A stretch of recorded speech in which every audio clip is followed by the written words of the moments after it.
Ao vivo, olá amigas e amigos, mais um Gente que Faz. Hoje, 21 de outubro de 2020, em Goiânia, 18 horas. E mais um amigo candidato convidado para hoje, para o nosso bate-papo. Wellington de Pina. Olha, já entrou o Pina, o Rogério, perfil do Coral da PUC Goiás. Um abraço para todo mundo que está entrando. Estou muito feliz de estar nesses bate-papos, conversas com amigos e amigas, imagina.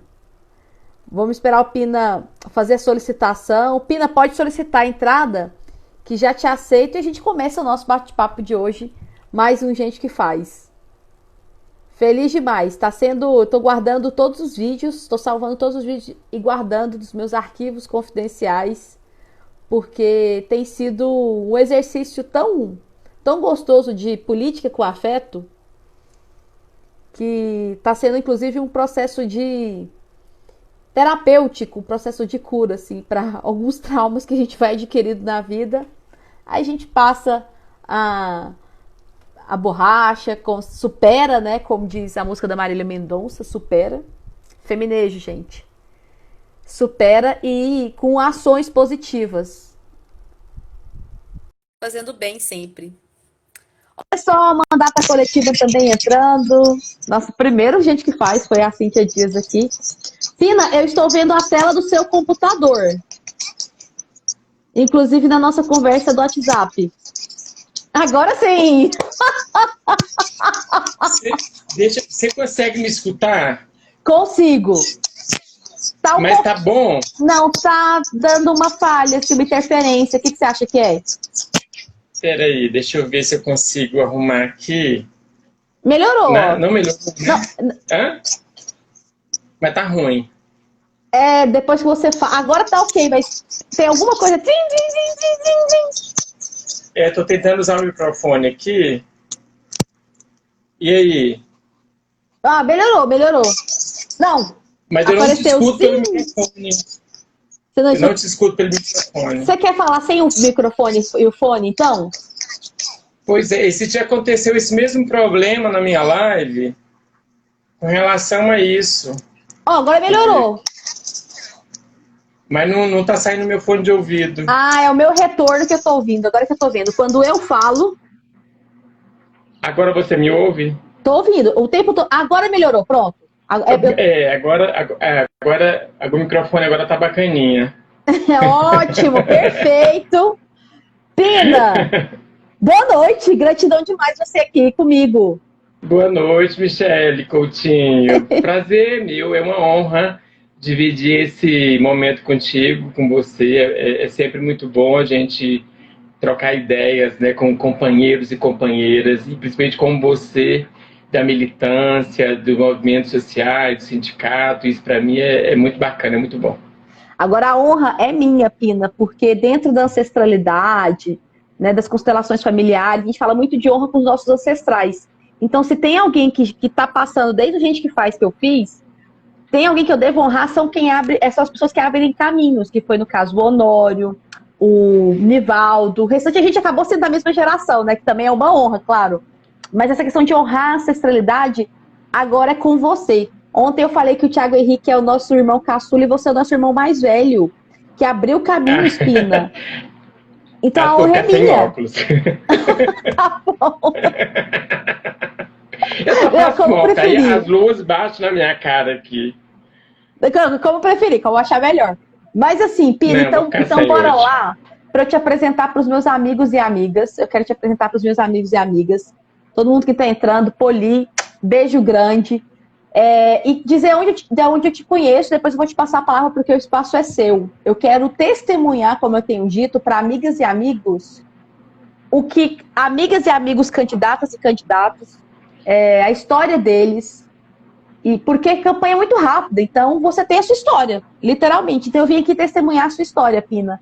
E da onde a gente se conhece? Mais uma pessoa que eu digo, que a gente se conhece do movimento, até faço a piadinha do movimento, é sexy, daquela música 90, mas é do movimento, e há muito tempo, porque eu me recordo da minha primeira parada LGBT, Pina, em 2000, onde tinha muito mais pessoas nas calçadas ali na Tocantins. A imagem em frente ao Teatro Goiânia, para mim, fica muito marcada.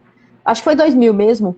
E aí tinha mais pessoas dentro, aliás, das calçadas do que na rua. Tinha mais pessoas nas calçadas olhando, assim. E aí eu lembro que a gente foi para os 4 dígitos, quando a gente deu mais, assim, a parada deu mais de 1000 pessoas, ali em 2006, 2005, 2006, que foram as paradas que já participavam enquanto coach de retalhos, né? O coach que é de março de 2005. E nisso tudo que eu tô dizendo, olha só, 2000, 2005, você já estava lá, Pina. Porque foi você que nos abriu esse caminho. E aí eu sempre referencio você, Wellington de Pina, Léo Mendes, Beth Fernandes, Marco Aurélio. São 4 pessoas que continuam na atividade, que continuam super disponíveis. Sempre que a gente vai lá pedir conselho, literalmente, vocês que nos abriram caminhos estão sempre disponíveis, com bom humor, inclusive, com muita bagagem. Então, a honra é minha de você estar aqui. E aí, uma outra questãozinha. Então, a gente conhece do movimento, e é claro que a gente vai se aproximando mais, né? Como eu falo com o Thiago, a gente começa a ir pro happy hour, fica mais amigo e tal. E o nosso ponto de encontro, eu preciso referendar, que para mim é uma grande referência também de integridade, de pessoa super bacana, é o Thales Alvarenga. Então eu estou dedicando também essa live de 20 anos. Quase 20 anos. Meu Deus! Thales, ele tinha 17 anos quando a gente se conheceu. Olha, gente, olha só, a gente tá falando de 2 décadas, meu Deus, de conhecimento aqui. Ele era gurizinho, menino. Sim, e o Thales, assim, a gente conviveu muito ali na época, no final da faculdade, depois da faculdade também. Um queridíssimo, hoje também é técnico administrativo do Instituto Federal, né? E um queridíssimo. E aí, quando eu vi, Goiânia é o ovo, né? Você conhece uma pessoa, por exemplo, eu te conheço a militância. Aí você vai pro happy hour. Aí você vê que o amigo pessoal seu é amigo daquela pessoa. Aí você fala assim, opa, tem lastro, tem referência. Aí eu até falei com você, olha, andou com o Thales, pra mim era referência. Eu falei, não, então Pina também é gente boa. E além dessa bagagem do movimento estudantil, você também é essa pessoa íntegra, disponível, um sorriso gigante, Pina. E aí daí que a gente se conhece, então, do movimento, com todas essas transversalidades, essas amizades que vão se intercalando na nossa vida. Que bom, porque isso é política com afeto. Então, Pina, gente que faz, você que é de ação coletiva e progressista, super coletivo, Pina, sempre, você tem sempre tá em bando, em grupos, sempre vendo qual que é melhor para aquele grupo e para aquele coletivo. Eu preciso testemunhar isso também. Conta pra gente quem é você, da onde vem, para onde vai, antes, durante, depois da campanha, porque democracia sempre. Com você a palavra, Pina, que satisfação. É interessante que não dá pra gente falar assim, ó, nunca fui preso, né? Eu fui, né? Olha. Eu fui preso na defesa do movimento estudantil, né? Na defesa dos estudantes, né? A gente queria o passe livre como lei municipal. Então, não posso dizer para você que eu não fui preso, eu fui preso. E que ano isso, Pina? Conta, eu gosto de saber esse ano, detalhes. Que ano foi isso, mais ou menos? Nossa! Olha, finalzinho dos anos 80, chegando 90. Uau! Onde você estava? Conta pra gente um pouco do movimento estudantil, porque a gente pensa mais no movimento LGBT. Nesse processo aí, dessa minha... que eu fui preso, detido, junto com outros companheiros e companheiras do movimento estudantil, a gente fazia parte do Grêmio do Liceu de Goiânia, né? Salve Liceu, sempre combativo. É minha paixão, minha vontade é trazer aquele colégio tradicional novamente, entendeu? E porque aquele ali tem uma força, tem uma energia, tem uma garra, aquele colégio.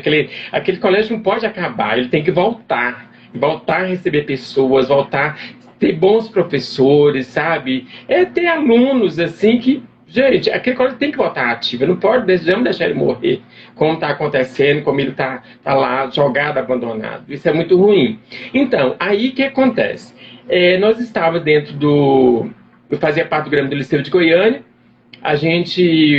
eu sempre tive esse sangue de militância, porque eu comecei a minha história de militância, eu nem sabia ler, eu comecei lá em Aragaças. Eu tinha 7 anos, eu tava com um gurizinho assim, parecendo cara de índio, né, meio maltrapilho, de shortinho, assim, tava brincando, e eu passei perto da rodoviária de Goiânia, e tava tendo uma movimentação política ali. Falei, o que tá rolando ali?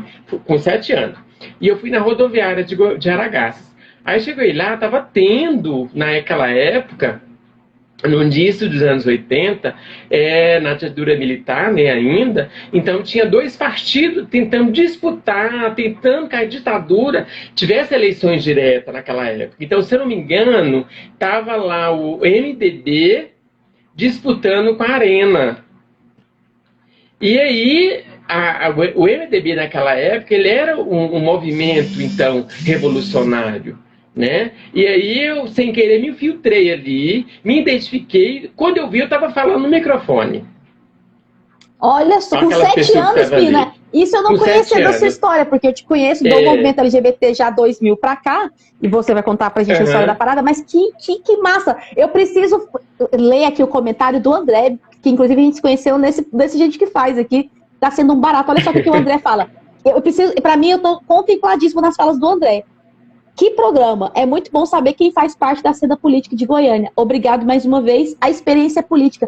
Que depoimento lindo, Pina! Essa não me contou nem na luta, nem no parque. A gente senta pra trocar ideia. De 7 anos, meu Deus! Nem sabia ler. Na verdade, depois eu conto como é que eu aprendi a ler, né? Na verdade, eu tive muito problema sério com a leitura. E aí, então eu não sabia ler, mas eu pensava muito no coletivo. Eu pensava assim, minha família foi uma família muito tradicional, a família Pina muito tradicional do estado de Goiás, mas daí quando o seu Pina é do Pina? O seu Pina é do Pina lá de Pirinópolis? É de Pirinópolis, Pirinópolis e Anápolis, proveniente do pai da minha mãe. E minha mãe, ela casa com uma pessoa que não tem nada a ver com os Pina, então ela praticamente foi deserdada da família desse processo. E aí ela casa, ela some com meu pai. E aí, então, fomos morar em Aragaça. Foi onde eu nasci. E eu sou caçula dos homens. Então, nesse processo, assim, com 2 anos, meus pais se separaram. Minha mãe, então, teve que trabalhar sozinha para cuidar de 6 filhos. Então, a gente teve uma vida muito, muito simples, né? Muito pobre mesmo, assim. E aí, acontecia algumas coisas lá na comunidade. E eu ficava assim, gente, isso não pode acontecer, sabe? Não dá para acontecer, deixar dessa forma. A gente tem que movimentar, tem que fazer alguma coisa, pensar na comunidade, pensar em mim, pensar nos meus colegas, pensar nas famílias pobres que tem nessa redondeza. Eu morava ali perto de um bairro que logo abaixo ele era Evasão, chamava Sapolândia, o apelido que colocaram. Coisa mais horrorosa, porque era só casa de palha que tinha naquela região, na beira da Araguaia. Então dava muito sapo, né? E aí colocaram o nome de Sapolândia. Olha que nome horroroso, o pessoal, a nobreza da cidade colocou o nome, né? Da galera que migrou para ali, que estava, invadiu o espaço na beira da Araguaia, montou suas casas e foi sobreviver. Então, dessa forma aí. E aí eu sempre pensei no coletivo. Aí, na escola, eu sempre queria ser o líder da sala. Eu sempre era o líder da sala. Eu sempre era eu que ia junto, liderando. Eu era que, na coordenação da escola, na diretoria, falar, olha, precisamos melhorar isso e aquilo. E olha que na ditadura militar, naquela época eu ainda tinha que fazer fila, ouvir o hino da bandeira e o hino nacional, para depois você entrar na sala de aula. Então, eu estudei em 2 colégios em Aragaças. Eu estudei no Colégio Estadual de Aragaças e um outro colégio, que eu não me recordo o nome, que já era mais um próximo da minha casa, que ele tinha sido feito recentemente. Então, para ficar próximo da minha casa, eu migrei para essa escola, que eu não me recordo o nome. Só sei que ele era um colégio azul, um azul assim, cor azul claro, assim, sabe? Sim. E era um colégio pequeno para a comunidade ali. E aí, aquela escola, nas férias, assim, a gente conseguiu com que a merenda, no ano das férias, a comunidade fosse buscar para os alunos. Então, a gente ia buscar a merenda. As cozinheiras faziam e a gente ia buscar, para poder ajudar a gente na hora da merenda, que a gente falava merenda, né? Na escola. Então, era isso. Aí, o que acontece? E aí, tinha um candidato a prefeito, naquela época em Aragá, que ele era oposição, que eu me identifiquei com ele, chamava Gustavinho.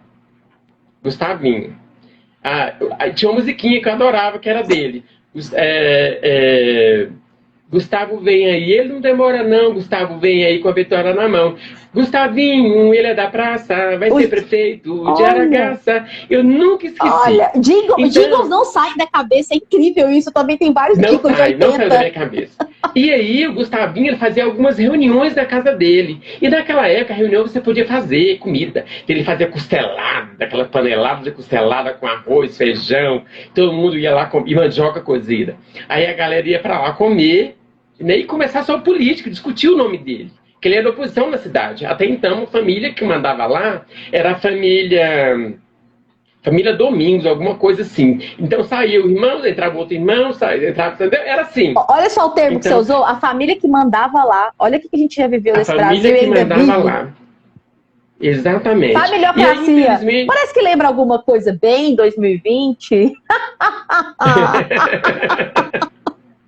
Se bem que essa agora tá mais pra família, né? Mas ok, bora lá, Pina. Vamos ficar lá em Aragaças. Aí, infelizmente, o Gustavinho nunca conseguiu ser eleito. Ele morreu tentando ser prefeito daquela cidade, né? Porque o cara era da oposição, mas ele nunca baixou a guarda, sempre foi um cara de cabeça erguida, tinha suas ideologias políticas e partidárias. Então, assim, para mim, como foi uma referência, um cara querer lutar pela sua cidade que ele nasceu. E aí, aos 11 anos de idade, eu venho para Goiânia. Minha mãe achava que o interior não era um interior legal para os filhos dela, queria que viesse todo para Goiânia, que ela pensava no estudo melhor, qualidade de vida, porque tinha mais... quando terminasse o estudo, você conseguiria um pouco mais de emprego, seria mais a qualificação no mercado. E eu vim para Goiânia. Aí, quando eu chego em Goiânia, eu vim em julho. Eu não falo a minha idade, você sabe, né? Eu falo... só para fazer minha idade, eu não... pequeno cálculo. Eu não conto a minha idade. Tenho pavor. Então, quando eu venho para Goiânia, que foi em julho, no início dos anos 80, mas eu falo a data, então pessoas que se dela fazem essa nota. Queimou de exatas? Tá ótimo. E aí eu vim para Goiânia no meio do ano. Eu vim morar com minha irmã mais velha, e aí, mas meu outro irmão também. Outro meu irmão mais velho, ele era andarilho, ele adorava fazer aventuras e viajar o Brasil inteiro de carona e tal. Ele era super bacana, mochileiro, assim, sabe? Tá, aí eu vim morar com a minha irmã, então, e aí, o primeiro colégio, aí foi me matricular numa escola. Aí o primeiro colégio que eu fui ser matriculado, que é hoje a Secretaria Municipal de Educação, no Instituto Universitário, eu morava ali do lado. Então foi lá que eu Alfredo Nasser, chamava a escola. Aí eu fui matriculado lá, e aí a escola é muito bacana, gostei demais, me identifiquei com a escola, com o pessoal ainda e tal. Novamente líder de sala. E foi nessa escola, com 11 anos de idade para 12, que eu comecei a ler. Eu não sabia ler ainda. Olha! Eu tive um problema, eu tive um déficit seríssimo no aprendizado. Mas se você me desse uma prova oral, eu tirava 10. Era um bloqueio que eu tinha. Entendi. E aí, nessa minha vinda para cá, eu contei com algumas pessoas que me ajudou. Que foi uma prima minha, que era uma prima irmã, e eu morava numa república. E aí uma outra mulher que foi morar na república, uma outra moça, Ana Maria, do Nascimento, maranhense, que ela me adotou como madrinha. Então foram essas duas grandes pessoas que me ensinou a ler. Claro, dentro da escola, e elas também junto comigo no processo do aprendizado da leitura.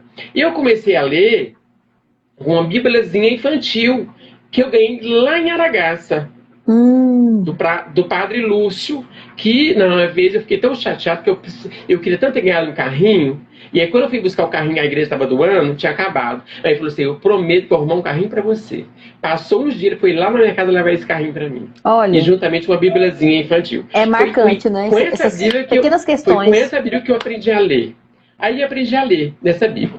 Aí o prefeito já tinha um projeto de pegar aquela escola e transformar em Secretaria Municipal de Educação. Então foi o último ano que a escola existiu como escola.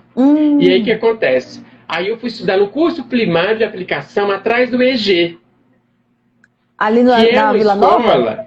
Na Nona Avenida, Vila Nova. Sei. Então, aí lá foi, de novo, representante de sala, aquela coisa toda. E aí já começava a ter algumas reuniões de um partido da esquerda aí. né? E da UJS também. Aí me convidava, eu ia, olhava, ficava mais observando, mais assuntando, e falava, gente, peraí, não é isso para mim ainda não.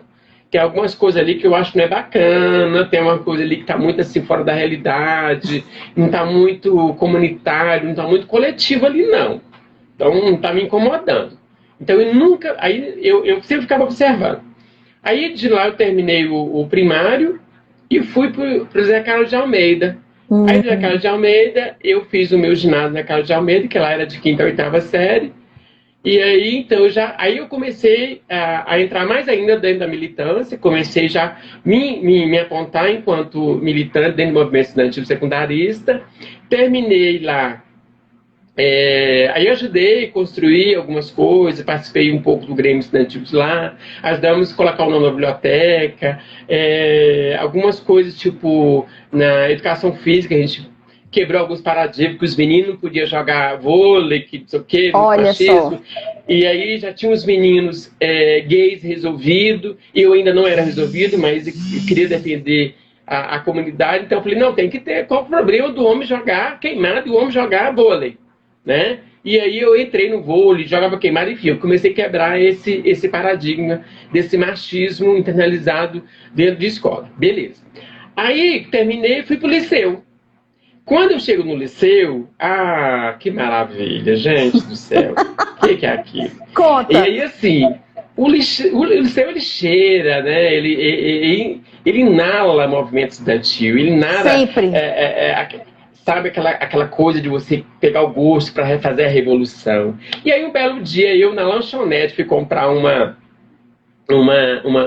esfirra, que para mim é a melhor esfirra que tinha, que ela tem até hoje, acho que não existe mais a cantina. Mas a cantina não era minha cebozinha, mas a esfirra para mim era a melhor que tinha. E lá, papo vai e vem, eu conheço uma louca, que é minha amiga íntima pessoal, por mais que a gente não se encontra. Ela olha para mim, olha para ela, e ela toda por louca, ela veio do movimento 8, do MDB. Do 8 de março? MR8. MR8. Ela veio desse movimento. Veio, menina. E aí, do nada, viramos amigo. Joanita Alves, a Joanita, que hoje é professora de sociologia. Joanita foi grande figura do movimento estudantil. Eu sou uma geração depois de vocês, né? Joanita do IR, depois eu ouvi muita grande referência. Então, aí começamos a fazer articulação, aí veio Joanita, aí veio Edmilson Borges, que é meu grande amigo, Dorimar Barbosa, Nilvane Marques, Alex Lima, Janaína Ribeiro, Vanella, enfim, outras, a Sandrinha Costa, um monte de gente bacaníssimo. E aí, até então, era uma galera que estava dentro do Grêmio do Liceu e ficava meio a desejar. Então, nós criamos uma chapa oposição. E aí, nós ganhamos o Grêmio do Liceu. E aí, foi o primeiro passo. O segundo passo, a gente queria conquistar a União Municipal dos Estudantes Secundaristas. Vai nós peitar um movimento que já estava com o pessoal organizado há muito tempo, mas ficava lá só para existir. E então nós conseguimos fazer acontecer e ganhamos a União Municipal dos Estudantes Secundaristas. A UMES. Aí a sede da UMES era ali próximo à Assembleia Legislativa, numa casa, num espaço lá. Estava meio que fechado, o pessoal morava no fundo, a gente conseguiu tomar esse espaço. Uhum. Então começamos a reunir lá dentro, as discussões, planejamento. Mas para nós ainda não estava bacana. A gente queria assumir o Castelinho lá no Lago das Rosas. Castelinho, saudosa referência e sede do movimento estudantil para Goiás. Então era lá que a gente queria de novo a UMES. E aí a gente contou então, né, aí o PT ganha para a Prefeitura de Goiânia, por mais que nós não era petista, mas o PT ganha, que era o da Cia Cosse.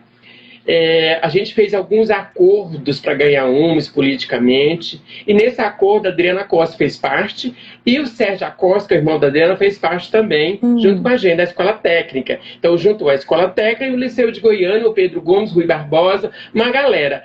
O Pedro Xavier Teixeira, aqui do setor Pedro, então juntamos e conseguimos conquistar a UMES. E aí a Marina já era vereadora, então a Marina também foi uma pessoa importante que conseguiu resgatar e trazer de volta para nós esse projeto, e resgatamos o Castelinho. E aí resgatamos o Castelinho. Aí nesse processo todo, o nosso senhor governador até então era o Willis Rezende Machado. nosso atual prefeito. Uhum. E a Estamos falando de década de 90. Estadual, 92, exatamente, 94 ali. Uhum. Isso. E aí a secretária de Educação era uma senhora chamada Terezinha Vieira dos Santos. Era uma senhora louquíssima que tinha pavor de estudante, pavor então de militante. Ela é daquela que levantava a chinela na sala para dar na sua cara. Ela fez isso várias vezes com a gente. Louquíssima, louquíssima. E aí, o Iris Rezende, com ela na ditadura que elas queriam, queria colocar interventor nas escolas. Não queria mais eleições diretas para o diretor. E aí foi mexer aonde? No Liceu de Goiânia. Ah, o trem não pegou, não. E aí ele colocou o interventor, nós fechamos o Liceu, dormimos lá dentro 45 dias dentro do Liceu, não deixamos ela tomar posse, de forma alguma. Então foi um momento magnífico, que eu nunca vou esquecer na minha vida. E nesse processo todo, a gente precisava, então, ter por lei o passe livre estudantil, a meia. Porque até então era só uma portaria, uma coisa parecida. Não era lei municipal, não tinha. E aí nós fizemos uma movimentação e colocamos 5.000 estudantes à noite na Praça Cívica. Olha só, gente. Mim, 5.000 estudantes na Praça Cívica. Então todas as escolas de referência, de movimento, estavam lá na Praça Cívica. Foi um ato fantástico, foi muito lindo, foi maravilhoso. Foi onde nós conseguimos pressionar a Câmara Municipal de Goiânia, inclusive a minha primeira fala pública dentro de Goiânia, foi dentro da Câmara. Só vereadores assim, da extrema-direita lá dentro, pouquíssimos companheiros, que na época era da esquerda. Depois eu fui lá representar o Liceu, fiz fala com referência ao Liceu de Goiânia, e aí eles conseguiram, então, nós conseguimos fazer uma certa eleição direta para diretor, colocando pelo menos uma pessoa da nossa confiança da comunidade escolar lá. O nosso, até então, diretor José Pimentel de Moraes, ele não votaram com ele, mas enfim, colocou outras pessoas que eram ligadas a gente, que isso foi bacana, foi importante. Então foi isso. Aí, o movimento estudantil, eu fiquei um tempão dentro do movimento estudantil. Aí surge a ideia, então, para mim o movimento estudantil já estava pronto, e eu precisava, então, dar uma saída de cena e ir para outros movimentos. Aí eu começo a militar na Pastoral de Juventude no meio popular, fico um pouco lá também, nesse processo todo. Aí surge o Grupo Pela Vida, vou ao Grupo Pela Vida, lá dentro, ser militante também dentro do Grupo Pela Vida. Tem outro mas eu esqueci agora aqui. Multiplicador, dentro do Grupo Pela Vida. Porque naquela época a gente fazia trabalhos de sexo mais seguro, de prevenções, por conta da pandemia do vírus HIV. Estava grandiosamente alarmante em Goiânia e no Brasil inteiro, e ninguém sabia como é que funcionava esse processo, esse vírus, não tinha nenhuma orientação, material informativo, não tinha uma política pública afirmativa que, olha, direcionada para poder fazer a campanha. Beleza. Muito e nesse processo que eu... né? Até então. Demais. Muito difícil. Aí, então. Pina, só para pegar aqui então o gancho, porque eu tô achando o máximo hoje, Pina, olha só, movimento estudantil e com pautas que são pautas até hoje, ocupação de escolas por democracia, passe livre. Então, assim, olha que louco, né? A gente realmente já numa espiral da história. Dizem que a história é cíclica, que é muito louco, que você está contando coisas de 80 e 90 que a gente ainda está revivendo. Então, o movimento estudantil, você passa pela Pastoral da Juventude, é muito interessante que você, o Hugo, que teve que também passou pelas pastorais, eu também tive incursão no movimento religioso, é onde eu começo também, né, no caso espírita. É incrível como também a formação religiosa, com tolerância, com criticidade, com humanismo, não aquela excludente, também é importante para a nossa formação militante. Eu tenho muita gratidão por esse espaço. E agora, vamos lá então, passando aqui, agora indo para o movimento LGBT, num momento de extrema desinformação, preconceito, discriminação, a AIDS sendo considerada de forma totalmente responsável e criminosa um câncer gay. E aí surgem ONGs fantásticas como o Grupo Pela Vida. Acho que poucas pessoas sabem da importância do Grupo Pela Vida ali no final da década de 90. Grupo Pela Vida E aí, antes de passar para você comentar essa outra fase, eu tô adorando, Pina. Eu quero só agradecer quem tá aqui nos assistindo, e tá todo mundo adorando também, Pina. A Poli falou que também estudou lá no Zé Carlos de Almeida, revolucionário aquele colégio, saudoso, né? Quem passou por aqui como o André colocou ainda a questão aqui, que depoimento lindo e como demonstra que a política é formadora primária. de laços afetivos e educacional, exatamente. Como canta Bethânia, vou aprender a ler para ensinar meus camaradas.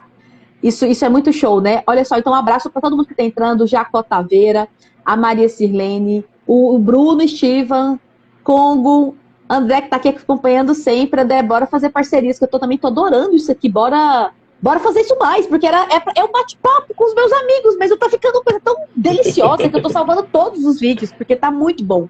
O Alexander, grande amigo, a Cid Soares, que inclusive já passou por aqui, é candidata lá, senador Canedo, Rafael Gomes, meu economigo, ó, o Bruno falando, conheci a fama de Terezinha, a Terezinha foi famosa da década de 90. O André comentando, representação e representatividade e movimento estudantil, não conhecia. O Thiago Martins, que está aqui com a gente na sexta-feira? Ou é amanhã, Thiago? Não, amanhã, o Thiago já está aqui com a gente amanhã. Sexta é o Marquinhos. Todo mundo aqui, ó, obrigado mais uma vez. A gente agradece todo mundo que está aqui compartilhando e principalmente, Pina, que maravilhoso. Se eu já te apresentei de uma forma, porque eu te conheço há 20 anos, você trouxe toda uma bagagem de 20 anos anteriores a isso. Vou nem fazer as contas, porque agora já denunciou a idade. Mas que maravilhoso, Pina. Ai, que delícia esse gente que faz. Olha, gente que faz. E continua fazendo. E aí, vamos lá, então. A gente está lá em 2000, mais ou menos. Final de 90, Grupo Pela Vida. Agora, pronto. Ainda não chegamos em 2000. Porque eu sei mais ou menos quando começa 2000 ali, porque é quando a gente se conhece e tal. Ainda estamos no final de 90, Grupo Pela Vida. Se bem que o Pela Vida existiu ali no começo de 2000. Eu tive amigos que trabalharam no Pela Vida. Conta pra gente mais o Pela Vida e esse movimento então, LGBT. O grupo Pela Vida, ele começa em Goiânia um ano antes da criação do movimento LGBT, né? Então, assim, foi muito, muito, muito próximo do outro. Então, em meados de 1994, então surge o Grupo Pela Vida em Goiânia. Ele surge nacionalmente, em Goiânia surge nessa época, porque existia e tinha vários artistas ligados à arte de Goiânia, que infelizmente a gente estava perdendo por conta do vírus HIV. E aí, com a chegada do Grupo Pela Vida, nós começamos, a galera que estava, começou então a fazer trabalho de prevenção, fazer cobrança de políticas públicas, tanto do município quanto do estado, e nacionalmente também do governo federal. Então aí, nesse processo todo, nós fizemos o primeiro ato do Dia Mundial de Luta contra a AIDS, 1º de dezembro. Então nós fizemos uma semana de atividades. Uma semana. E nessa semana nós passeamos, olha, nós fizemos shopping, nós fizemos barzinhos famosos, nós fizemos feira, isso em que nós ano, fizemos Pina? Praça. Que ano isso? Em 94. 94. Já em 94. 94. Meados de 90 ali, aí, legal. Isso. E aí, o que acontece? Aí o Ministério da Saúde, ele começa então, pautar a questão do vírus HIV no Brasil. Começa a pensar numa política direcionada, porque as meninas travestis começam a fazer cobrança. Então, do movimento a nível nacional, elas foram a percussora que foram para frente cobrar. Falaram, olha, nossas companheiras estão morrendo, porque não existe um trabalho de prevenção, não existe um material informativo. Então, elas foram as percussoras no Brasil de fazer essa cobrança. Então, aí o Ministério da Saúde lançou, naquela época, um cartaz do Dia Mundial de Luta contra a AIDS, colocou um casal assim, meio andrógena. Você não sabia se era 2 meninos ou se era 2 meninas. Então, ficou uma coisa assim, bem interessante, entendeu? E a gente chamou muita atenção. E foi através disso, então, que nós conseguimos fazer esse trabalho de prevenção do Grupo Pela Vida, do Dia Mundial de Luta contra a AIDS. E aí funda-se o Fórum de Luta contra a AIDS em Goiânia e junta então o Grupo Pela Vida, então fortalece esse segmento. Aí tivemos parceria com o sindicato, algumas pessoas parceiras, enfim, e fizemos acontecer. E aí nós fizemos uma camiseta. Essa camiseta as pessoas ajustavam. Era um menininho, meio assim, meio desenhado assim, meio sarge, com as flores escritas assim: abraça os flores positivos, não te deixará doente. As pessoas ajustavam, né? Inclusive a gente fez uma urna e na urna estava escrito assim: olha quem pode pegar o vírus HIV. E aí, quando a pessoa chegava na urna, ela via a foto dela, que era um espelho. A pessoa, eu não, eu sou casado. Eu sou casado. Então tinha esse discurso, que a aliança era ainda o método eficaz e que salvava as pessoas desse processo todo. Sim. Tá. E aí, alguns partidos da esquerda, a galera que já vem do movimento sindical, o movimento estudantil, começa então a pensar, a construir, então, por que não a gente não construir um movimento LGBT, uma ONG, para respaldar, né, a população LGBT que até não tem. E então começou a se pensar, e aí juntou uma galera bacana, a primeira reunião juntou uma galera bacana, e aí essas pessoas que trouxe essa discussão para a gente montar, então, o grupo IP Rosa, Ronaldo Pereira, o Derek, que já faleceu, o Leocino Mendes, a Sol, eu, Abádio José, Hugo Afonso, Anaximandro, o Everson, enfim. Marco Aurélio de Oliveira. Então, aí essas pessoas fez parte, então, dessa construção desse momento histórico que foi a criação de IP Rosa. 1995. 95. Bacana. Fundamos o IP Rosa. A gente pode falar que o IP Rosa é a primeira ONG LGBT do Estado? É a primeira, né? Foi a primeira ONG. Depois que foi criado a ONG IP Rosa, nada são flores. Então cria-se certa divergência interna, não concordo, então foi se desmembrando. Então pessoas que ajudou a IP Rosa, então saiu e criou outras ONGs. Uhum. Então as ONGs foram se esparramando, né, tanto no município de Goiânia como no entorno, como nos interiores. Então, mas a primeira ONG foi criada para defender os direitos da população, GLS, era IP Rosa, né? Depois virou GLTD, depois que era LGBT. Então foi todo mundo. Primeiro GLS, ficou muito tempo. Aí depois GLBT. Aí hoje, isso. LGBT. Hoje, atual, LGBTQI+, né? Exatamente. Então, a mudança para o L, eu estava presente na primeira Conferência Nacional LGBT, que foi a primeira do mundo. Observatórios da ONU estiveram em Brasília. A gente foi para Brasília, o Coxa, os movimentos todos de Goiás.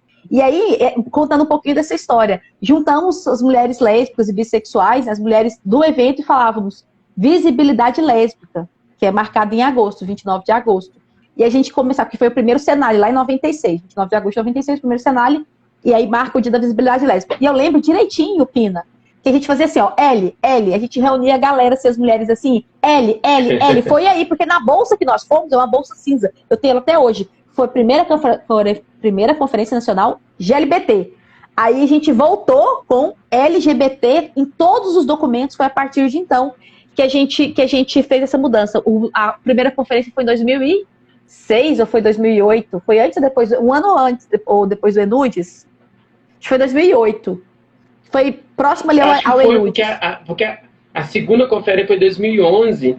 Acho que foi isso. Então, acho que... a primeira foi 2000, a segunda foi 2000. E a última em 2016. Exatamente. Foram todas as conferências no início do ano, né? Antes do golpe. A LGBT, mulheres, direitos humanos e outras estavam todas em Brasília. Só para frisar, essas conferências, elas todas aconteceram no governo do PT, né? Então, nos governos anteriores e governos atuais, ela não acontece, não existe. Então, infelizmente, a gente perdeu muito, foi um retrocesso tamanho. Foi um trator que passou por cima, que nós vamos demorar um tempo para a gente recuperar isso. Reconstruir então, tudo isso. Aí voltando. Aí com a construção, então, da ONG IP Rosa, então logo em seguida a gente pensa também em fazer uma manifestação, um ato para simbolizar o dia 28 de junho, que é o dia mundial do orgulho gay, né? Que era orgulho gay na época. Orgulho gay. Aí, então, nós resolvemos fazer um ato ali na Praça do Bandeirante, fiz alguns cartazes e tal, e no final da tarde, foi ali na Praça Bandeirante, que na porta ali que era o BEG, hoje é o Banco Itaú, mais ou menos ali uns 9 pessoas, 9 doido, né? Ficou ali na porta e as pessoas passavam e ficavam, gente, o que estão fazendo ali? O que é isso? Né? E o que passou, porque teve companhia que passou, estava trabalhando, então passou, ficou um pouquinho, foi embora e tal. Então, ao todo foram 16 pessoas. E aí nós ficamos um pouco na concentração, e aí tinha 20 polícias já, né, observando a gente. Tinha mais polícia do que manifestante? E aí, então, seguimos ali a Goiás. Subindo. E fizemos um abraço, subimos a Goiás. E chegamos até na Praça Cívica, e onde nós fizemos ali um ato do abraço coletivo naquele monumento de 3 raças. Então a gente começou com um ato de 16 pessoas que passou, mas que subiu. Foi 9 pessoas, então fizemos esse ato. E a polícia inteira em cima da gente, achando que ia sair terrorista de qualquer lado, e aí implodir a praça, e não sei o quê. Bom, foi aquele escarcéu. Então a gente quis registrar, Michele, como a primeira parada do orgulho LGBT do Centro-Oeste, de Goiânia, e se nós olhar bem, também foi a primeira do Brasil. Essa foto desse dia é histórica pra gente, é uma relíquia para o movimento LGBT. Que ano? 95 ou 96? Acho que foi 96, eu tenho que olhar direitinho. Porque nós estamos na 23ª, 24ª? 95, Eu acho que foi 96, porque nós estamos na 24ª, exatamente 24 anos. Isso. O Hiperrosa foi fundado em 95 e o ato acontece em 96. Exatamente dessa forma. Olha que show. E aí não parou mais. Então, aí fomos, então, construindo as outras paradas. Né?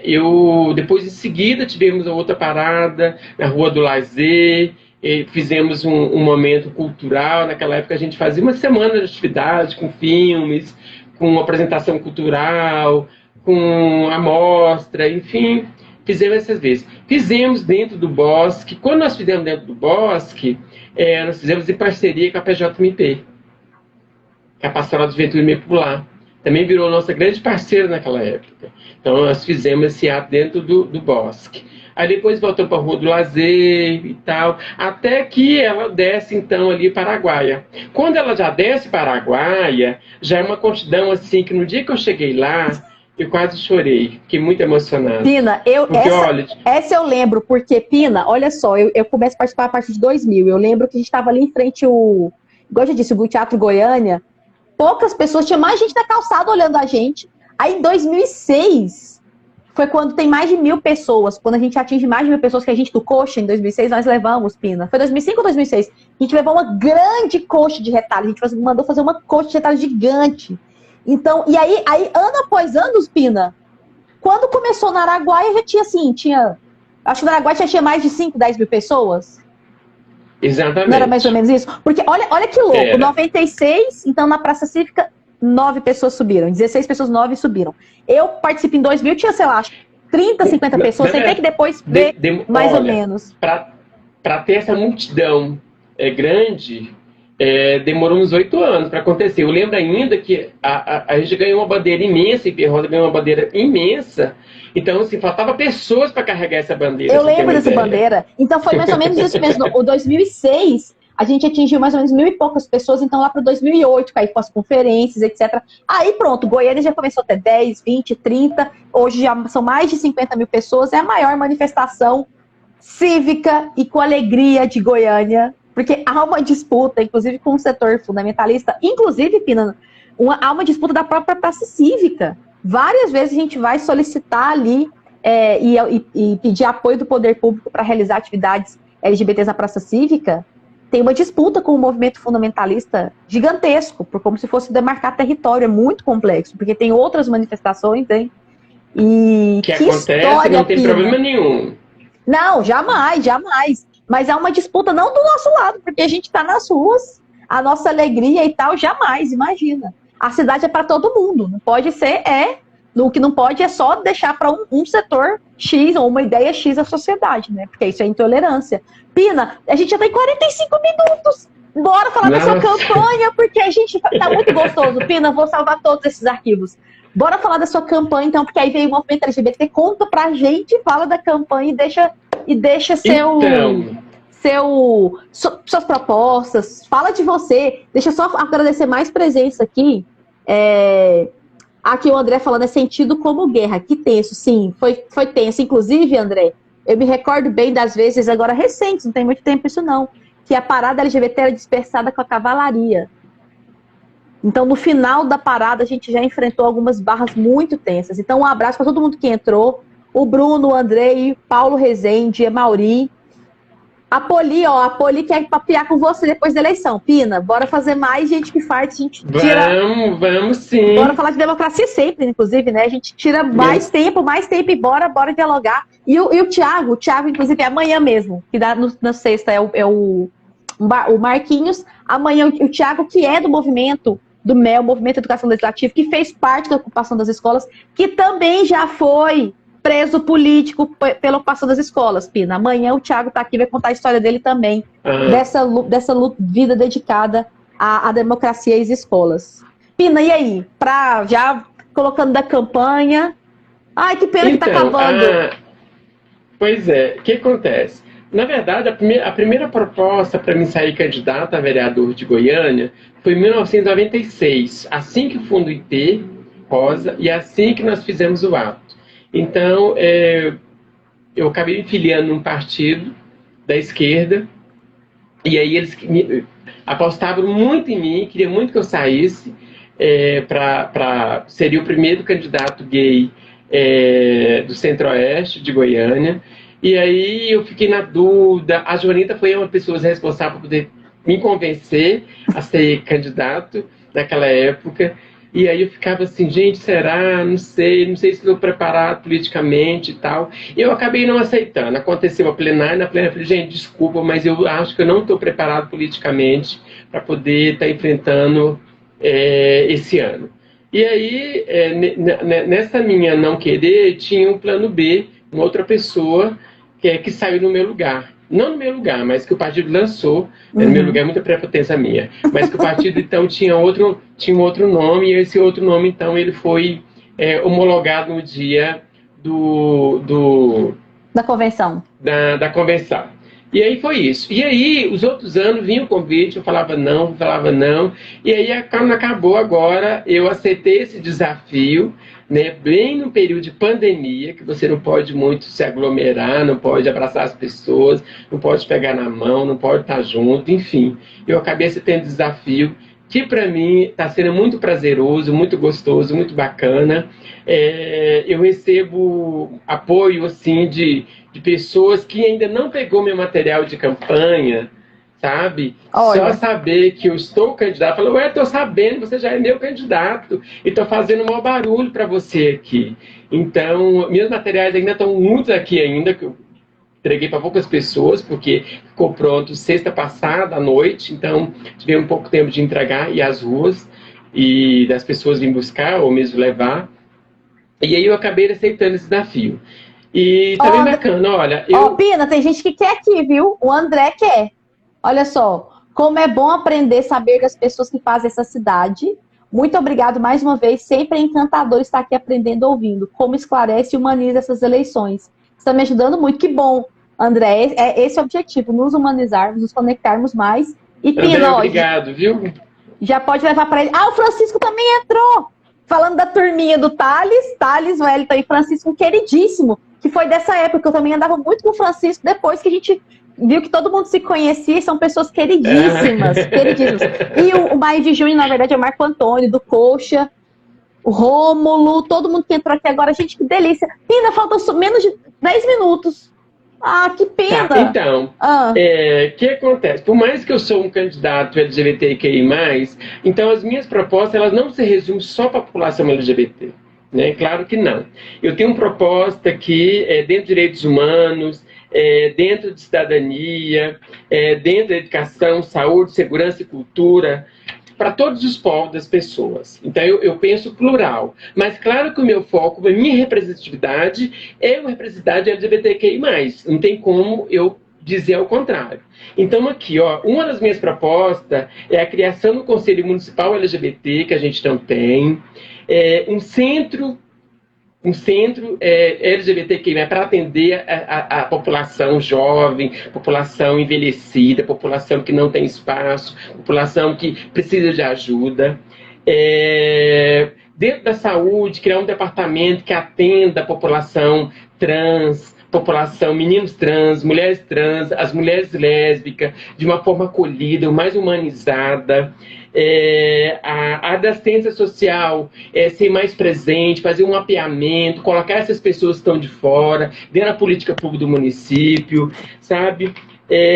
Na saúde, eu já falei dentro da saúde, a Secretaria Municipal criar um departamento exclusivo dentro de um centro municipal, dentro do CAIS, dentro de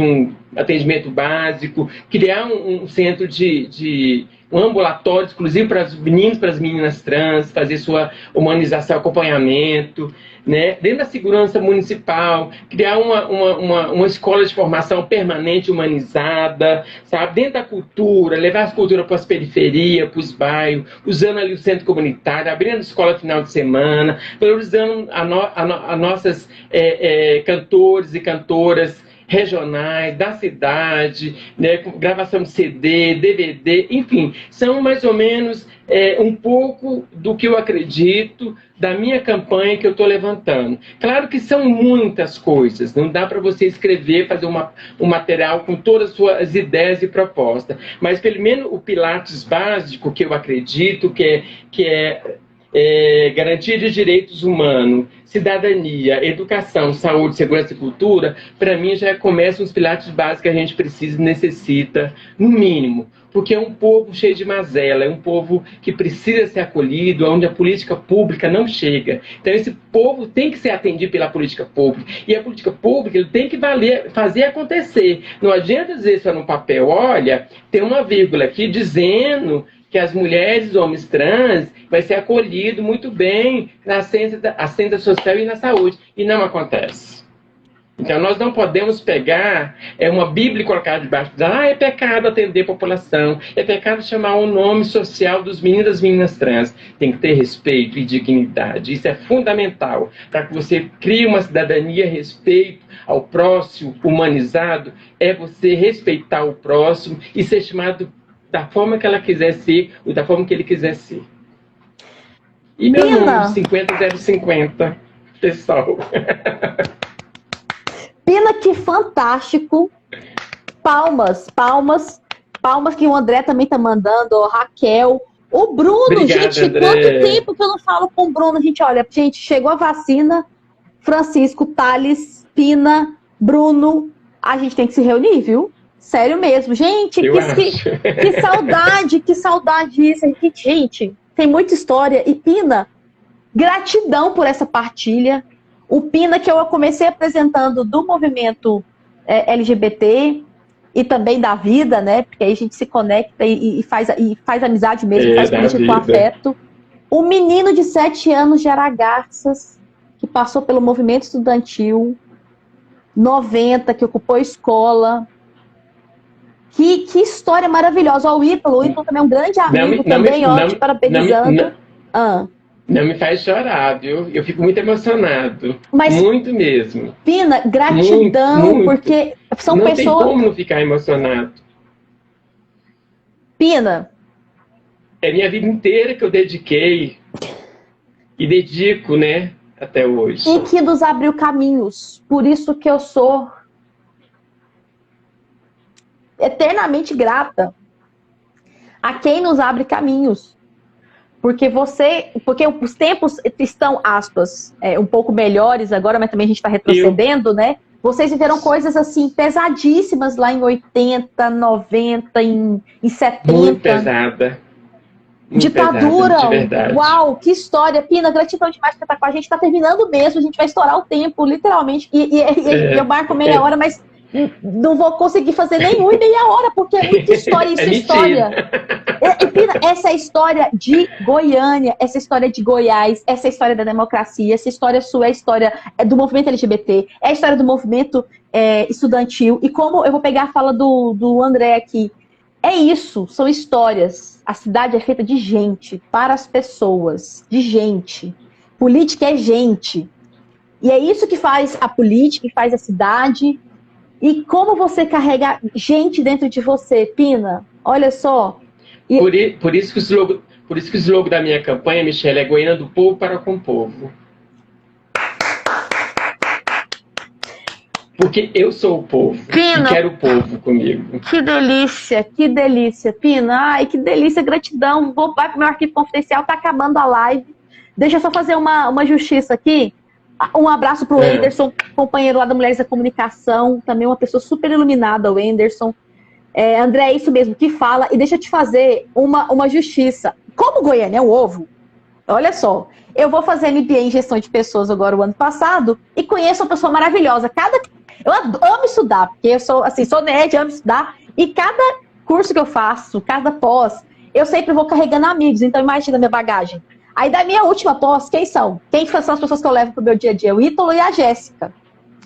E aí, olha só, Ítalo é amigo de quem? Do Francisco, do Pina, do Bruno, do Thales, de todo mundo. Goiânia é um ovo. A gente fazia uma festa gigante, muito. Inclusive lá no Ítalo, na piscininha do Ítalo lá, que da última vez, eu acho que eu nem entrei na piscina, né? Acho que foi isso, não foi, Ítalo? Ele e todo mundo junto aqui, ó. Não, Francisco, não precisa ter inveja, não. Vai todo mundo se abraçar muito. A gente vai fazer um beijaço. Quando acabar essa pandemia, a gente tem que fazer um beijaço. Lembra da época do Coxa? Uma multidão, parabéns pela representação, Pina. Uma multidão povoou o Pina. Exatamente, uma multidão povoou o Pina. Pina, gratidão. Paz e luz, força na sua campanha. Agradeço pela oportunidade, pelo espaço, para me ouvir, porque eu sempre falo, eu tenho uma história para contar. Que história, Pina? É a história da nossa cidade, do nosso movimento. Muita força na sua campanha, porque a campanha é um exercício de autoconhecimento e de cidadania muito grande. Muito força, obrigado. Tamo juntos e juntas, Pina. Tamo sim. Antes, hoje e sempre. Beijão. Gente, até amanhã. Beijo pra você. Pra próxima. Obrigado, gente. Todo mundo que falou, comentou, que participou, tamo aí. Valeu, paz e luz, gente. Gratidão. Gente que faz.